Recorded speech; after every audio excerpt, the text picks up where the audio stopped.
누가복음 5장 1절부터 7절까지 제가 읽겠습니다. 신약 95쪽.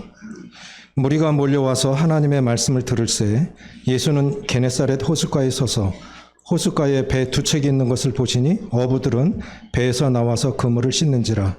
예수께서 한 배에 오르시니 그 배는 시몬의 배라. 육지에서 조금 떼기를 청하시고 앉으사 배에서 무리를 가르치시더니 말씀을 마치시고 시몬에게 이르시되 깊은 데로 가서 그물을 내려 고기를 잡으라. 시몬이 대답하여 이르되 선생님 우리들이 밤이 새도록 수고하였으되 잡은 것이 없지만은 말씀에 의지하여 내가 그물을 내리리이다 하고 그렇게 하니 고기를 잡은 것이 심히 많아 그물이 찢어지는지라. 이에 다른 배에 있는 동무들에게 손짓하여 와서 도와달라 하니 그들이 와서 두 배 채움에 잠기게 되었더라. 시몬 베드로가 이를 보고 예수의 무릎 아래 엎드려 이르되 주여 나를 떠나소서 나는 죄인이로소다 하니 이는 자기 및 자기와 함께 있는 모든 사람이 고기 잡힌 것으로 말미암아 놀라고 세베대의 아들로서 시몬의 동업자인 야고보와 요한도 놀랐음이라. 예수께서 시몬에게 이르시되 무수하지 말라. 이제후로는 내가 사람을 취하리라 하시니 그들이 배들을 육지에 대고 모든 것을 버려두고 예수를 따르니라. 하나님께서 사람을 들어 쓰시는 기준이라는 제목으로 말씀을 드리기를 원합니다. 인생의 최고 보람은 인생의 주인 되신 하나님께 쓰임받는 것입니다. 돈 많은 사람이 잘 사는 것이 아니라 하나님께 쓰임받는 것이 잘 사는 것입니다. 우리는 보통 잘 산다는 것을 잘못 이해하고 있는 것 같아요. 잘 사는 것을 돈 많은 사람을 잘 산다고 얘기를 하는데 사실은 바른 해석이 아닙니다. 잘 산다고 하는 것은 바르게 산다는 뜻입니다. 부자는 소유가 많다는 뜻이지 잘 사는 게 아닙니다. 잘 사는 것은 바르게 산다는 뜻입니다.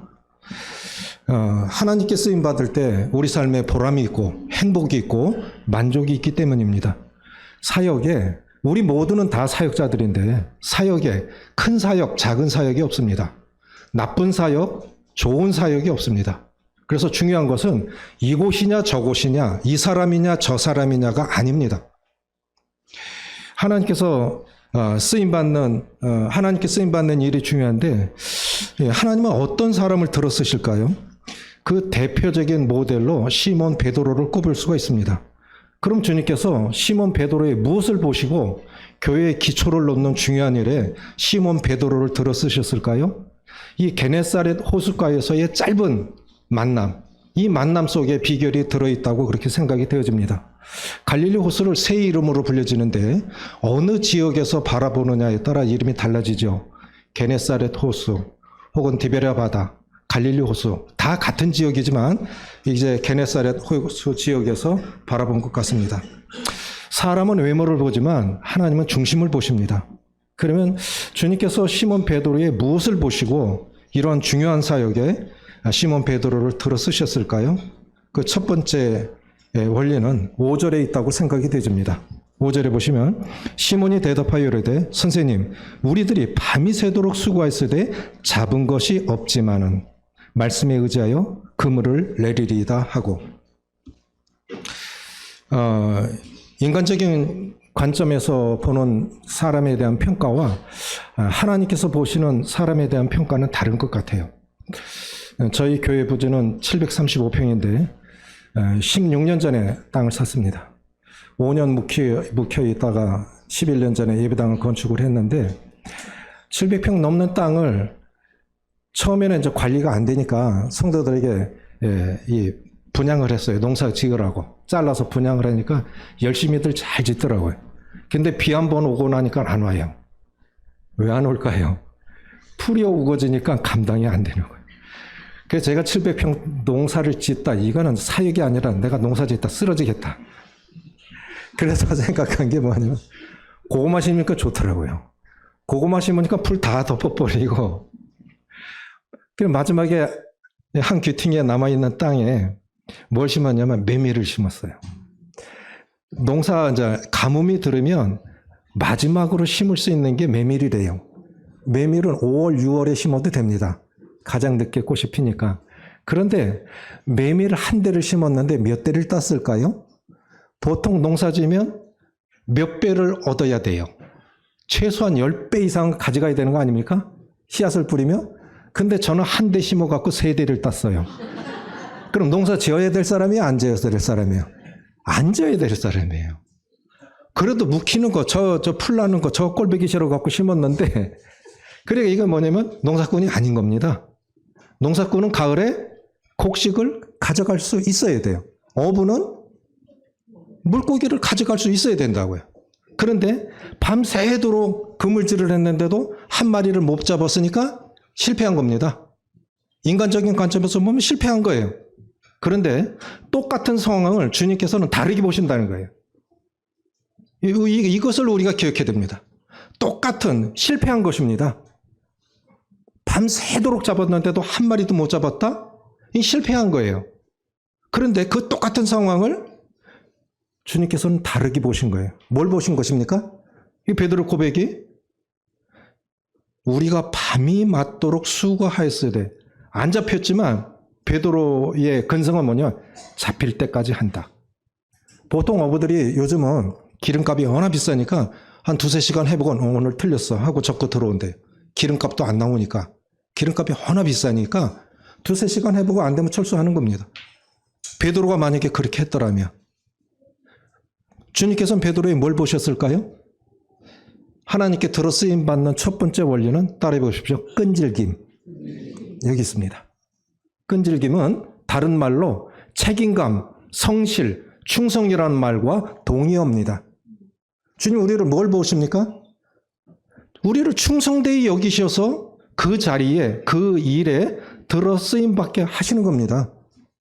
가장 중요한 건 사도 바울도 맡은 자들에게 구할 것은 충성이라고 고린도전서 4장에서 말씀하고 계시고 영적인 아들 디모데에게도 내가 많은 증인 앞에서 내게 들은 바를 충성된 사람들에게 부탁하라. 누구에게 부탁하라고요? 충성이에요. 하나님께서 사람을 들어쓰실 때 제일 먼저 보시는 것은 충성입니다. 베드로는 비록 그 밤에 고기 잡는 데 실패했지만 끈질긴 이 방향만 돌려놓으면 주님 일도 저렇게 하겠지. 주님 이걸 보신 것 같아요. D.L. 무디 잘 아시죠?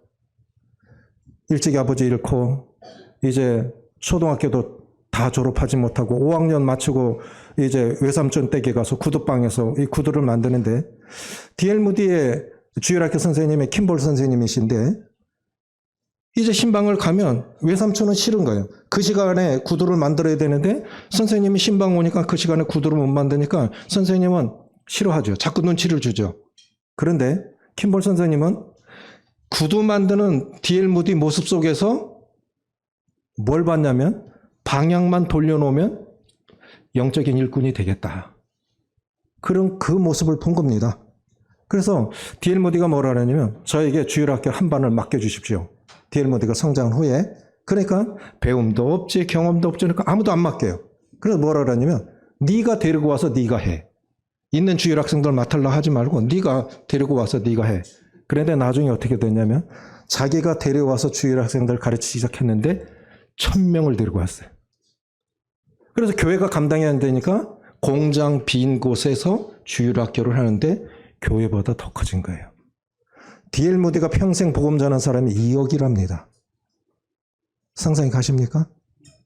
D.L. 무디는 누가 만든 거냐? 첫째는 하나님의 은혜가 만든 것이고 중요한 것은 하나님이 만드시지만 사람이 만드는 거예요. 맞죠? 이 사람 누구를 만나느냐가 참 중요한 거예요. 그래서 D.L. 무디는 킴볼 선생님 같은 사람을 만났기 때문에 D.L. 무디 같은 사람이 나온 겁니다. 만약에 우리가 사람을 들었을 때도 뭘 보겠습니까? 그 사람의 충성됨이겠죠. 그런데 하나님께서 사용하신 사람들의 공통점이 있습니다. 성실이에요. 저는 이것이 가장 중요하다고 보는데 리브가는 물깃다가 아브라함의 늙은 종을 만났죠. 라헬도 양치다가 야곱을 만납니다. 시보라도 양치다가 모세를 만나죠. 베드로 물고기 잡다가 예수님 만납니다. 세베대 아들 야고보와 요한 금을 깁다가 주님 만납니다. 세리마테 세간에 앉아있다. 그러니까 모두 다 하나님께 들어쓰임 받은 사람들은 자기 일에 열심히 하던 사람들입니다. 베드로의 이 기질은 물고기 잡을 때까지 해본다. 잡힐 때까지 해본다. 이 끈질김, 성실, 주님은 이것을 보셨던 것 같아요. 그래서 우리가 기억해야 할 것은 이겁니다. 우리는 성공을 위하여 부르심을 받은 자들이 아니라 충성을 위하여 부르심을 받은 자들입니다. 아멘이십니까? 근데 우리는 성공을 자꾸 생각해요. 아니에요. 다릅니다. 평생 복음 전했어도 어떤 사람은 굉장히 결과가 크지만 어떤 사람은 적을 수도 있어요. 그렇죠? 하나님의 평가와 사람의 평가는 다른 거예요. 주님 나라 가면 아시겠죠? 우리는 성공을 위하여 부르심을 받은 자들이 아니고 충성을 위하여 부르심을 받은 자들입니다. 그래서 맡은 곳에서 주신 은사 가지고 최선을 다하시면 그분이 성공한 겁니다. 하나님께서 사람을 들어 쓰시는 기준 첫 번째는 끈질김입니다.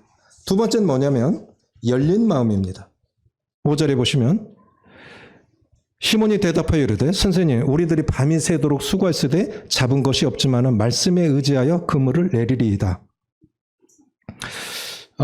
이 충성스러운 우리가 기억해야 할 건 뭐냐면 장점이 단점이 될 수 있고 단점이 장점이 될 수가 있습니다. 이 베드로의 모습 속에서 한번 보십시오. 자, 베드로는 굉장히 끈질긴 사람이에요. 뭐 하나 하면 죽기 살기로 합니다. 그런데 조심해야 할 것이 있어요. 끈질긴 사람들, 충성스러운 사람들, 이것이 참 중요한 장점이긴 하지만 이 끈질긴 사람들, 그렇게 끈질김이 한 우물을 팠으니까 그 자리까지 올라갈 수 있었던 거예요. 특별히 이 전공 분야에 있는 분들, 인생의 경험이 많은 분들, 단점이 뭐냐? 남의 말을 안 들어요. 이게 단점이에요. 그래서 장점이 단점이 될 수 있고 단점이 장점이 될 수가 있는 겁니다. 그래서 끈질긴, 이거 굉장히 중요한 것이지만 이런 분들이 경계할 건 뭐냐면 고집스럽다는 겁니다. 그런데 베드로는 달랐어요. 뭐가 달랐냐? 내가 밤이 맞도록 수고하였으되 말씀에 의지하여 그물을 내리리이다. 그물을 내리리다 했을 때 신학자들이 하신 말씀은 뭐냐면 그 그물은 단수랍니다. 그러면 시몬의 배에 그물이 여러 개 있었다는 거예요. 여러 개의 그물이 있었는데 선생님이 그렇게 말씀하시니까 제가 그냥 뭐 실패하는 치고 그냥 뭐 한번 내려볼게요. 그래서 여러 개의 그물 중에 한 개를 내려봤다는 거예요. 그런데 그 한 개에 고기가 너무 많이 잡혀서 찢어질 만큼 잡혔다 했죠. 그렇죠? 그리고 완전한 신뢰는 아니었는데 순종을 한 거예요. 여기서 우리가 시몬 베드로를 통해서 교훈받아야 할 건 뭐냐면 일에는 끈질겨야 되지만 생각은 열려 있어야 됩니다. 일에는 고집스러워야 되지만 생각은 열려 있어야 돼요. 이것이 시몬 베드로가 우리에게 주는 교훈입니다. 자기 생각과 상식으로는 아니지만 주님의 말씀에 순종했을 때 풍성한 결과를 얻었습니다. 우리가 밤이 맞도록 내가 밤이 맞도록 수고했을 때 얻은 것이 없지만은 말씀에 의지하여 그물을 내리이다. 이 뜻은 무슨 뜻이냐면요. 선생님, 제가 어부입니다. 근데 목수인 당신이 얘기하니까 그냥 한번 해볼게요. 이 뜻이에요. 이해는 가시죠? 누구라도 저는 아마 시몬만큼도 못했을 것 같아요. 자, 갈릴리 호수를 손바닥 들여다보듯 하는 그 갈릴리 호수에서 시몬 베드로 집 안 멀어요. 아주 지쳐 있습니다. 갈릴리 호수에서 나서 자라서 이 갈릴리 호수를 손바닥 들여다보듯 하는 시몬 그 전문 어부에게 목수가 지금 지시를 하는 거예요. 깊은 데 가서 그물을 내리리라고. 그게 쉽게 순종이 되겠습니까? 그래서 충성스러운 사람들, 끈질긴 사람들, 이거 참 중요한 덕목인데 이런 분들이 조심해야 할 건 뭐냐면 내 생각과 내 경험과 말씀과 충돌했을 때 기꺼이 굴복할 수 있느냐는 것입니다. 상식으로는 안 맞는 거예요. 내 경험으로 봐도 안 맞아. 그런데 내 생각과 말씀이 충돌했을 때 기꺼이 나를 접고 순종할 수 있느냐는 거죠. 그런데 충성스러운 사람들의 단점이 바로 거기 있어요. 고집을 안 꺾어. 안 꺾어.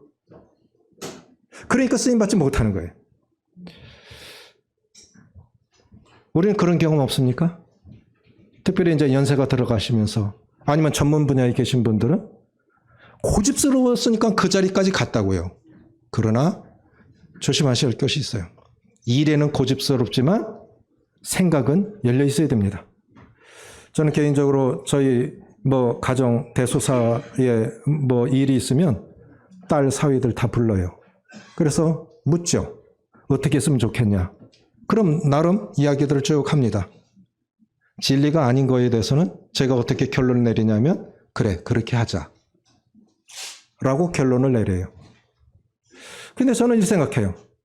젊은이들이 저보다 더 똑똑해요. 저는 그렇게 생각해요. 그런데 어른들은 어떻게 하냐면 네가 뭘 알아 그러거든요. 그렇지 않아요. 그렇지 않습니다. 젊은이들을 존중하시고 젊은이들의 생각과 젊은이들의 꿈을 잘 들어보십시오.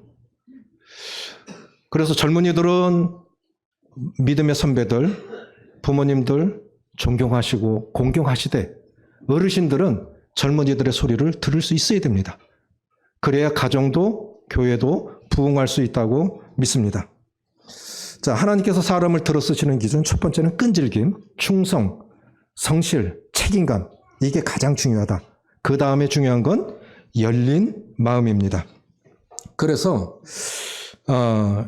이런 기도가 참 필요한 것 같아요. 주님, 사람들에 대하여도 그러하고 일에 대하여도 열린 마음을 갖되 특별히 하나님 말씀에 대하여 고집스럽지 않게 하여 주소서. 내 생각과 하나님의 말씀이 충돌할 때 이해가 되면 이해가 되는 대로 따르고 이해가 되지 않을지라도 따름으로 하나님의 일에 귀하게 들어쓰임 받기를 원합니다. 저희들에게도 시몬 베드로와 같은 일에는 고집스럽되 생각과 마음은 열려있는 사람이 되게 하여 주옵소서. 아멘이십니까? 그렇게 기도하셔야 됩니다. 나이 먹어가면서 점점 고집스러워져서는 안 됩니다. 더 열려 있어야 됩니다. 세 번째, 하나님께서 사람을 들어 쓰시는 기준은 뭐냐면 나눔의 정신입니다. 6절, 7절 같이 읽겠습니다. 시작. 그렇게 하니 고기를 잡은 것이 심이 많아 그물이 찢어지는지라. 이에 다른 배에 있는 동무들에게 손짓하여 와서 도와달라 하니 그들이 와서 두 배의 채움에 잠기게 되었더라. 따라해 보십시오. 그렇게 하니. 이게 결과예요. 굉장히 중요한 겁니다. 그렇게 하니. 내 생각으로는 아니었어요. 내 생각과 말씀이 충돌했는데 기꺼이 내 생각을 적고 말씀에 순복했을 때 이런 풍성한 결과를 얻은 것입니다. 하나님의 말씀은 내 하늘이 땅보다 높은 값이 굉장히 높습니다. 그러니까 우리의 생각을 기꺼이 모든 이론을 적고 말씀에 순종하면 풍성한 열매를 얻을 수 있는데 하나 내렸는데 여러 개의 그물 중에서 하나를 내렸는데도 찢어질 만큼 그러한 고기들이 잡혔을 때 시몬 베드로의 이 행동이 다른 것이 뭐냐면 자기가 잡았으니까 그냥 그거 가지고 가면 돼요. 그런데 지금 누구를 부르는 겁니까? 동업자인 세베대의 아들 야고보와 요한. 전날에도 동업자였어요. 그런데 그들을 왜 부릅니까? 근데 자기가 잡은 거, 자기가 수고한 것이니까 그거 가지고 집으로 가면 됩니다. 근데 지금 누구를 부르는 것입니까? 자기 동업자들. 야고보와 요한을 부른 거예요. 어이, 내 그물이 엄청나게 잡혔는데 같이 나누자. 그렇게 안 해도 돼요. 그렇죠? 그렇게 안 해도 누구도 말할 이유도 없고 그건 당연한 거예요. 근데 왜 부르는 겁니까? 지금은 이제 지도에는 경계선상은 없지만 지도에 나와 있는 한일 그 경계선이 있죠. 바다의 경계선이 있죠. 근데 물고기가 거기가 제일 많대요. 그 선이 없으니까 조금만 고기 많은데 그 어군 탐지기로 따라가다 보면 경계선 넘어가 버리면 일본 해역을 침범해서 잡혀간다고요. 일본 배들도 똑같아요. 그러니까 고기는 안 가는 거예요. 근데 거기에 고기가 제일 많대요. 극한 직업 TV를 한번 보는 적이 있는데 고등어 잡이 배가 이제 군단을 이뤄서 쭉 그렇게 가렸는데 얼마나 고등어가 많이 잡혔는지 그거 사람 손으로 못 끌어올려요. 그 배마다 이 크레인이 달렸어요. 기중기가. 그래서 큰 크레인이 그걸 들어 올리는데 얼마나 많이 잡혔는지 이게 길게 뻗는 걸 붐대라고 그러거든요. 붐대가 뚝 부러져 버린 거예요. 난리 난 거죠. 그 정도 무게를 들어보면 안다고요. 얼마나 잡혔는지. 그러면 시몬처럼 어이 너무 많이 잡혀서 나누자. 그럼 얼마나 좋았을까요? 그 빈무대 뚝 부러져 갖고 다 날라버리는 것보다. 예? 내 냉장고에 음식들 좋은 거 썩어 자빠져도 남하고는 안 나누지요. 나눔의 정신. 주님 그걸 보지 않았을까요? 실제로 그리스도인의 삶의 특징은 그것이 아니겠습니까? 성공에 대한 서로 다른 방식이 있는데 세상 방식은 내가 잘 돼야 돼요. 내 자식이 잘 돼야 돼요. 그런데 성경의 방식은 뭡니까? 다 같이 잘 돼야 돼요. 나를 통해서 너로 인하여 모든 민족이 복을 받으리라 했던 것처럼 같이 잘 돼야 됩니다. 그랬을 때 하나님께서 축복하시는데 성경의 이름과 같이 주는 자가 받는 자보다 복이 있다 하셨으니. 근데 나눌 때 하나님께서 더 축복하시는 것 같아요. 제가 보니까 그래요. 샘물처럼 퍼내면 샘물이 계속 솟아나요. 근데 아낀다고 더 모아지는 게 아니더라고요. 나누십시오. 주님은 아마 그걸 보셨을 겁니다. 주님께서도 기꺼이 인간이 되어 십자가에 죽지 않으셨다면 하늘 영광은 홀로 차지하셨겠지만 우리 구원받을 수 없었겠죠. 그렇죠? 기꺼이 십자가로 나아가셨기 때문에 우리도 주님 안에서 하늘 영광을 누릴 수 있는 거 아니겠습니까? 기꺼이 우리와 함께 하늘의 기업을 나누시기 위해서 십자가로 나아가셨기 때문에 그럼 우리도 그런 나눔의 삶을 실천해야 하리라고 그렇게 생각이 되어집니다. 네 번째는 뭐냐면 자신을 낮추는 겸손한 마음입니다. 그래서 이게 시몬 베드로가 쓰임받는 과정을 쭉 살펴보면 내 삶에도 끈질긴 그런 삶의 모습들이 있나? 여전히 그 일을 하고 계십니까? 여전히 그 자리에 계십니까? 주님이 정해놓으신 그 자리에 계십니까? 주님이 보여주신 그 일을 하고 계십니까? 끈질김. 또 열린 마음. 또 나눔의 정신. 이 네 번째, 자신을 낮추는 겸손한 마음인데 이제 고기에 잡힌 것을 보고 시몬 베드로가 뭐라 그러냐면 8절에 시몬 베드로가 이를 보고 예수의 무릎 아래 엎드려 주여 나를 떠나소서 나는 죄인이로소이다. 그런데 이것은 승리했을 때 축복을 받았을 때 해야 할 고백이 아니라고요. 맞습니까? 축복하셨으면 주님 감사합니다 해야 돼요. 그런데 시몬 베드로는 지금 엉뚱한 고백을 하고 있지 않습니까? 주님 나를 떠나세요. 난 죄인이에요. 이건 회개할 때 하는 고백이 아닙니까? 하나님이 축복하셨는데 왜 이런 고백을 할까요? 시몬 베드로의 고백은 이거예요. 전날까지는 그냥 랍비, 호칭의 변화가 삶의 변화를 가져옵니다. 전날에는 선생으로 불렀어요. 그런데 고기 잡히고 나서는 호칭의 변화가 이루어집니다. 주님 그랬어요. 자, 보십시오. 주님은요, 시몬의 배가 빈 배인 것을 아셨어요. 주님이 보셨을 때 시몬의 배가 열매가 없어. 그리고 우리는 다 예수님 만나기 전에 빈 배였습니다. 빈 배였기 때문에 기쁨도 능력도 소망도 없었던 사람들이에요. 주님이 보시고 우리 속에 들어오셨어요.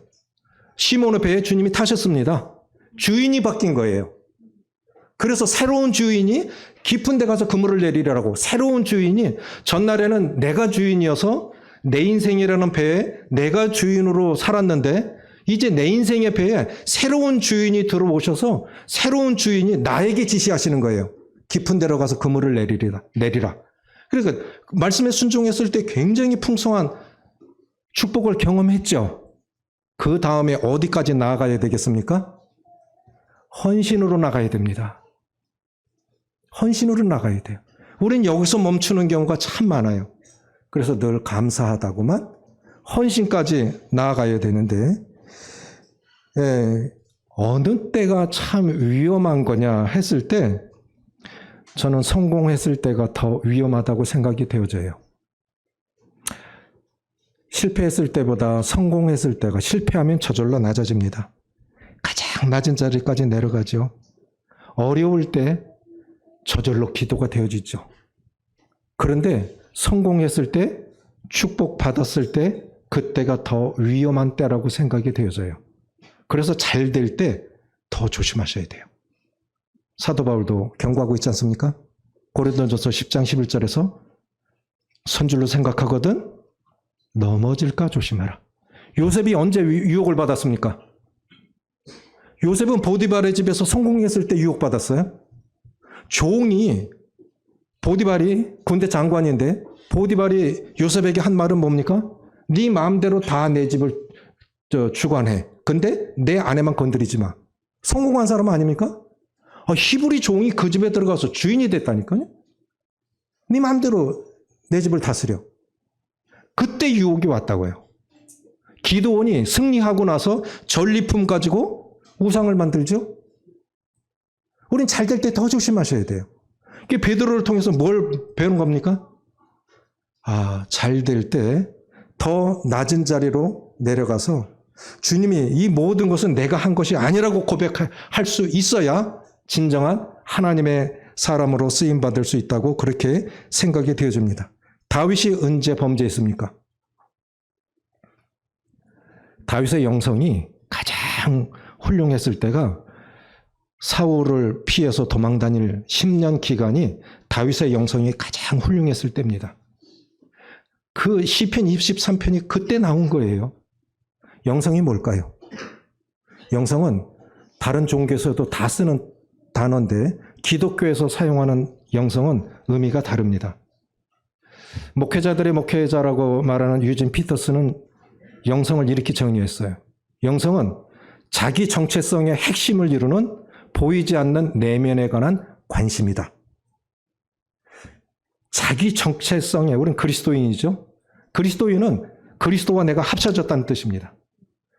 그리스도인의 정체성의 핵심을 이루는 보이지 않는 내면에 관한 관심이다. 그 예를 들어서 유진 피터슨의 아버지는 정육점을 운영하셨나 봐요. 그러니까 영성이라고 하는 것은 돼지고기를 자르면서도 키워갈 수 있다는 거죠. 유대인들은 돼지고기 안 먹죠? 가까이 가지도 않죠?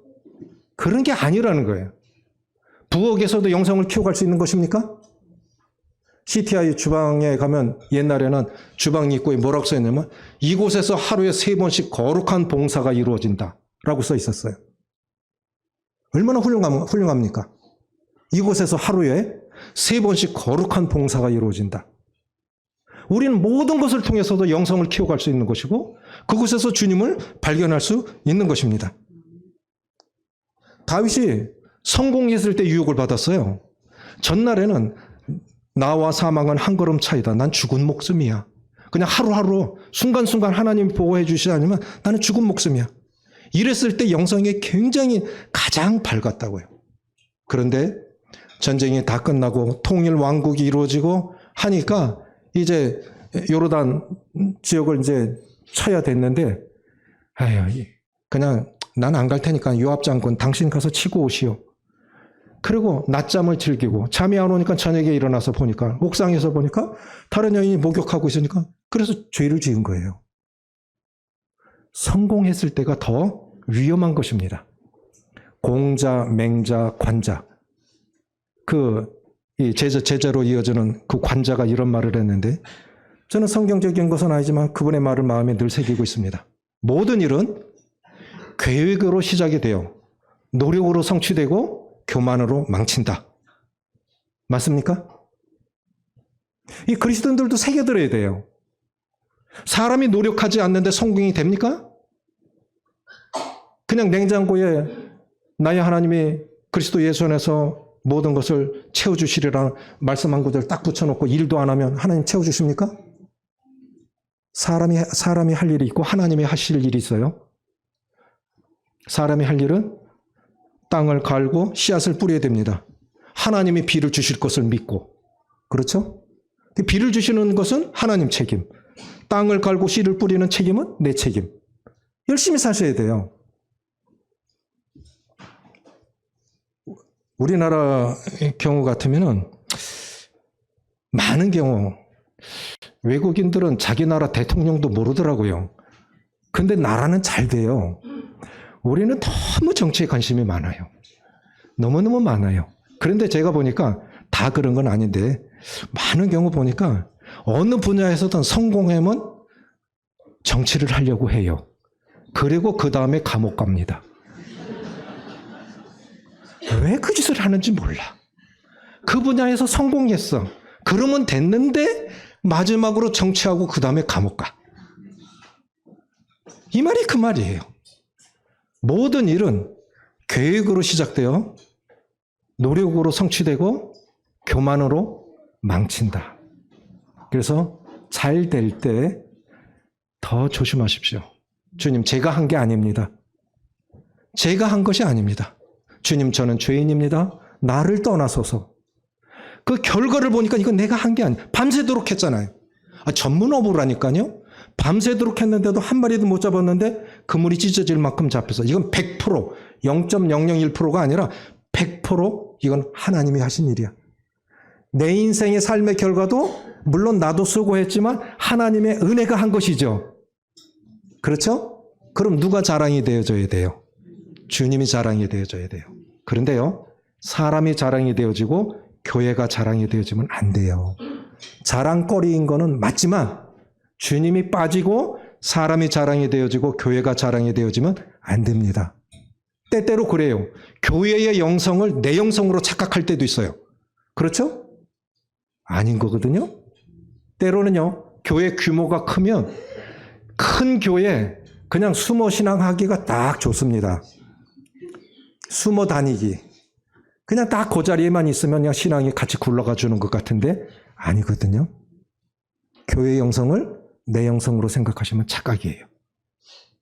각각 구원하신 것처럼 신앙도 각각 키워가야 하는 것입니다.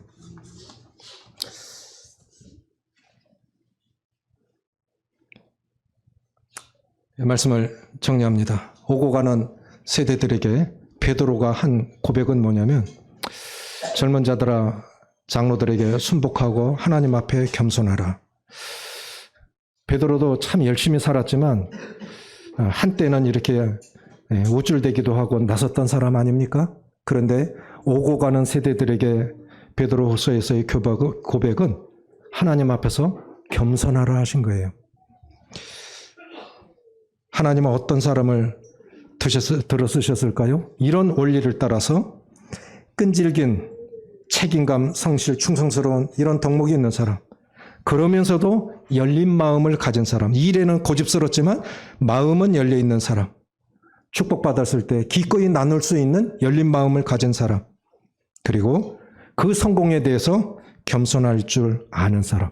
그랬을 때 하나님 주님께서 뭐라고 말씀하십니까? 10절 같이 읽겠습니다. 시작. 세베대의 아들로서 시몬의 동업자인 야고보와 요한도 놀랐습니다. 예수께서 시몬에게 이르시되 무수하지 말라. 이제 후로는 내가 사람을 취하리라 하시오. 이제 무슨 사역하라고요? 이제 사람 사역하라고요. 정말 더 가치 있는 일을 해라. 사람 낚는 어부가 되라. 사람 낚는 사역을 하라. 했을 때 11절에 헌신이 이루어집니다. 11절 같이 읽고 마치겠습니다. 시작. 그들이 배들을 육지에 대고 모든 것을 버려두고 예수를 따르니라. 결국 헌신이 따라와야 온전한 순종이 되는 것입니다. 사역에 큰 사역, 작은 사역, 좋은 사역, 나쁜 사역이 없습니다. 그것이 가정 사역이든 교회 사역이든 말씀 사역이든 복음 사역이든 섬김의 사역이든 어느 사역이든 하나님 앞에 다 중요한 것입니다. 그 사역에 계속해서 성실하게 지금껏 해온 것처럼 계속 그 자리에서 그 일을 잘 해나가시고 열심히 사시되 충성스럽게 사시되 일에는 고집스럽지만 생각과 마음은 늘 열어놓으시길 바랍니다. 하나님이 어떻게 말씀하시는지 생각을 열어놓고 귀를 열어놓을 때 들을 수가 있습니다. 그리고 축복하셨을 때 나누시기 바랍니다. 그럼 더 크게 축복하실 것입니다. 그리고 하나님이 축복하셨을 때 겸손하시면 하나님께 더 크게 들어쓰시리라고 믿습니다. 기도하시겠습니다.